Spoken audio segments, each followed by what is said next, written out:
বলতে না বলতে তোমাদের জিডিএস এর রেজাল্ট পাবলিশ হয়ে গেল। এখানে তোমরা প্রত্যেকে দেখতে পাচ্ছ যেখানে জিডিএস এ অনলাইন যারা আবেদন করছো তাদের ক্ষেত্রে ওয়েস্ট বেঙ্গলের সরকারের মেরিট লিস্ট তোমাদের জারি করছে। যেখানে তোমরা যারা জিডিএস এর যেটা ভ্যাকান্সি ছিল তোমরা প্রত্যেকে জানো যে জিডিএস এর ভ্যাকান্সি তোমাদের 44,200 তোমাদের 28টি ভ্যাকান্সি ছিল।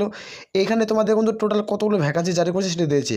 এখানে তোমাদের জারি করছে 2,540 জনের নাম কিন্তু জারি করছে। যাদের এখানে নাম থাকবে তারা সর্বোচ্চ চাকরি পেয়ে যাবে। এই যে রেজাল্টটি পাবলিশ হয়েছে এখানে তোমরা প্রত্যেকে দেখতে পাচ্ছ এটা নিউ রেজাল্ট কিন্তু পাবলিশ আজকের ডেটে এই নোটিফিকেশনের ডেট কিন্তু পাবলিশ হলো। এই নোটিফিকেশন তোমরা দেখতে পাচ্ছ রেজাল্টটি পাবলিশ হয়েছে দেখতে পাচ্ছ 19/8/2024 তারিখে পাবলিশ হয়েছে নোটিফিকেশনের রেজাল্টটি। এখানে তোমরা কীভাবে নিজের নাম চেক আউট করবে, এই রেজাল্টটি কীভাবে ডাউনলোড করবে সেটি তোমাদের অফিসিয়ালি আমি দেখে দিচ্ছি। এখানে টোটাল তোমরা দেখে নিতে পারো। জয়েন বন্ধুরা, তোমরা দেখছো তোমাদের period channel has voter force academy. তোমাদের সামনে যে অফিসিয়ালি তোমাদের জিডিএস এর রেজাল্টের সম্পর্কে আলোচনা করছে এই ভিডিওটিতে। তোমাদের রেজাল্ট কিন্তু পাবলিশ করে দিল। রাজ্যের সম্পূর্ণ জেলা থেকে নোটিফিকেশন পাবলিশ করছে। যারা ওয়েস্ট বেঙ্গলের প্রার্থী তারা কীভাবে নোটিশটি ডাউনলোড করবে আমি এই ভিডিওতে দেখে দিচ্ছি। আর আমি বারবার করে রিকোয়েস্ট করছি যারা চ্যানেলে নতুন চ্যানেলটা অবশ্যই সাবস্ক্রাইব করে রাখতে পারো। এখানে নিচে অন স্ক্রিন চলে আসবে। এখানে আসার পর তোমরা দেখতে পাচ্ছ বাম সাইডে দেখবে এখানে দেখতে পাচ্ছ ক্যান্ডিডেট। এখানে প্রত্যেকে দেখতে পাচ্ছ এই অপশন তোমরা ক্লিক করবে। যখন এইদিকে আসার পর এখানে তোমরা প্রত্যেকে দেখতে স্কুল নম্বর চলে আসবে। এখানে দেখতে পাচ্ছ কিছু এখানে লেখা রয়েছে যে জিডিএসে যারা অনলাইন আবেদন করছে তাদের ক্ষেত্রে শর্ট লিস্টেড তোমাদের রেজাল্ট পাবলিশ করেছে। এখানে একটা প্লাস আইকন দেখতে পাচ্ছ, এখানে তুমি ক্লিক করবে। যখন প্লাস আইকনে ক্লিক করবে তোমাদের সামনে একটা নতুন ইন্টারফেস শো হবে, নিচে স্কুল নম্বর আসবে। এখানে দেখতে পাচ্ছ প্রত্যেকটা সার্কেল অনুযায়ী তোমাদের কিন্তু তোমাদের রেজাল্ট জারি করছে। সেখানে দেখতে হবে যারা ওয়েস্ট বেঙ্গলের প্রার্থী এই ওয়েস্ট বেঙ্গলের প্রার্থীরা এই অপশনে ক্লিক করবে, প্লাস আইকনে ক্লিক করবে। প্লাস আইকনে ক্লিক করে দেখতে পাচ্ছ তারা দেখতে পাচ্ছ শর্ট লিস্টেড ক্যান্ডিডেট এই অপশনে ক্লিক করবে। যখনই ক্লিক করবে তোমাদের নোটিফিকেশন ডাউনলোড হয়ে যাবে। সেই নোটিফিকেশনটি কী ডাউনলোড হয়েছে সেটা আমি দেখা দিলাম। কীভাবে ডাউনলোড করবে আমি টোটাল আলোচনা করলাম। এই অফিসিয়াল নোটিশটি আমাদের টেলিগ্রাম চ্যানেলে তোমরা পেয়েছ রেজাল্টের পিডিএফটি, সেখান থেকে তোমরা চেক আউট করতে পারবে। প্রথমে যখনই ওপেন করছি তখন তোমাদের জিডিএসে যে রেজাল্ট পাবলিশ হয়েছে ওয়েস্ট বেঙ্গল সরকারের মেরিট লিস্ট সেটা আমি প্রথমে তোমাদের দেখাচ্ছি। এখানে যারা অনলাইনে আবেদন করছো তোমাদের 2,540 জনের নাম আসছে। তোমাদের ওয়েস্ট বেঙ্গলে কতগুলো ভ্যাকান্সি ছিল আমি আলোচনা করছিলাম। কিন্তু এখানে তোমাদের ডকুমেন্ট কী লাগবে সেটা নিয়ে ডিটেলে আলোচনা করেছি। ভিডিও ডিসক্রিপশন বক্সে লিঙ্ক পাবে। যাদের নাম আসছে কীভাবে নামটি সার্চ করবে সেটি তোমরা এখানে দেখতে পেয়ে যাবে। এখানে প্রথমত দেখতে পাচ্ছ প্রত্যেকে ডকুমেন্ট ভেরিফিকেশন কিন্তু করতে হবে যাদের লিস্টে নাম আসবে।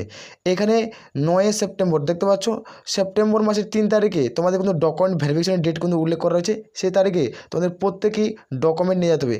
এখানে প্রত্যেকটি ডকুমেন্ট কী উল্লেখ করেছে দেখে দিচ্ছে। এখানে ভেরিফিকেশনের সময় প্রত্যেকটা অরিজিনাল ডকুমেন্ট প্রত্যেকটা মার্কসবিন প্রত্যেকটি ডকুমেন্ট যেন অরিজিনাল হয়।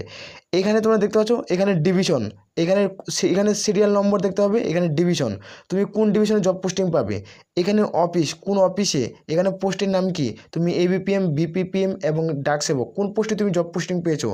এখানে পোস্ট তুমি কোন কাজ থেকে বিলং করছো, এসসি এসটি ওবিসি কোনো কাজ থেকে বিলং করে থাকলে এখানে পোস্ট কান্ট্রি দেখতে পেয়ে যাবে। এখানে হচ্ছে রেজিস্ট্রেশন নাম্বার দেখতে পাচ্ছ।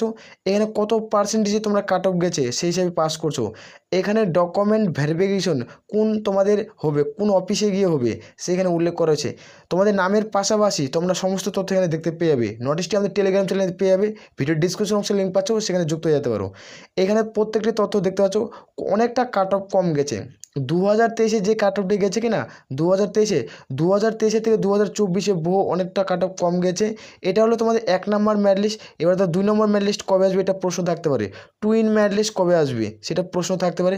কিছুদিনের মধ্যেই তোমাদের বেরিয়ে যাবে। এটা তোমাদের কিন্তু 28 মাসের 13 তারিখে, এটা তোমরা সেপ্টেম্বর 13 তারিখে এই নোটিফিকেশনের বিজ্ঞপ্তি দেখতে পেয়ে যাবে। তোমাদের টুইন মেরিট লিস্টের রেজাল্ট তোমার প্রত্যেক বোঝা গেছে, সেটাও আমি আলোচনা করে দিলাম এই ডেটটি। এখানে তোমরা প্রত্যেকে দেখতে পাচ্ছ কাট অফ অনেকটাই কম গেছে। দেখতে পাচ্ছ 95, এই যে 95 কাট অফ কম গেছে। আগের বার 2023-এর কাট অফ ছিল প্রথম ফাইনাল মেরিট লিস্টের কাট অফ তোমাদের কিন্তু কত ছিল জানো, যে 99.1 99.2 এভাবে কাট অফ ছিল। এবার ওই হিসাবে পয়েন্টটা অনেকটা কম কাট অফ গেছে। তোমরা এখানে একবার চেক আউট করো। এখানে নিচে স্কেল ডাউন আসবে। স্কেল ডাউন করে আসার পর এখানে তোমরা প্রত্যেকেই দেখতে পাচ্ছ এখানে টোটাল যে তোমাদের 2,540 জনের ক্যান্ডিডেটের নাম আসছে। এখান থেকে তোমরা চেক আউট করে নেবে। যাদের রেজাল্টে পাস করছো তাদের ক্ষেত্রে এখানে SMS অথবা ইমেলে তোমাদের কিন্তু একটা মেসেজ গেছে তোমাদের ডকুমেন্ট ভেরিফিকেশন সম্পর্কে একটা মেসেজ গেছে। তোমরা ইমেলটা চেক আউট করতে পারো বা SMS তোমরা চেক আউট করতে পারো। এটা 19/8/2024-এর রেজাল্ট আজকের ডেটে নোটিফিকেশনটি পাবলিশ হলো। যেখানে তোমাদের রাত 10টার দিকে নোটিফিকেশনটি কিন্তু পাবলিশ হয়েছে। তোমরা যারা যোগ্য এখানে তোমরা চেক আউট করে নেবে। তোমরা যারা তোমরা সাকসেস পেয়ে গেছো তারা প্রত্যেকে কিন্তু যাবে, একটা ভালো মানের স্যালারি রয়েছে আসলে প্রত্যেকে। আর আমি বারবার রিকোয়েস্ট করি যারা চ্যানেল নতুন চ্যানেলটা অবশ্যই সাবস্ক্রাইব রাখবে, আর তোমার কত পার্সেন্টেজ রয়েছে সেটা কমেন্ট করে জানাবে আসলে প্রত্যেক রয়েছে। তাহলে এ বলে আমরা এখান থেকে ভিডিওটি শেষ করছি। জয় হিন্দ, জয় ভারত।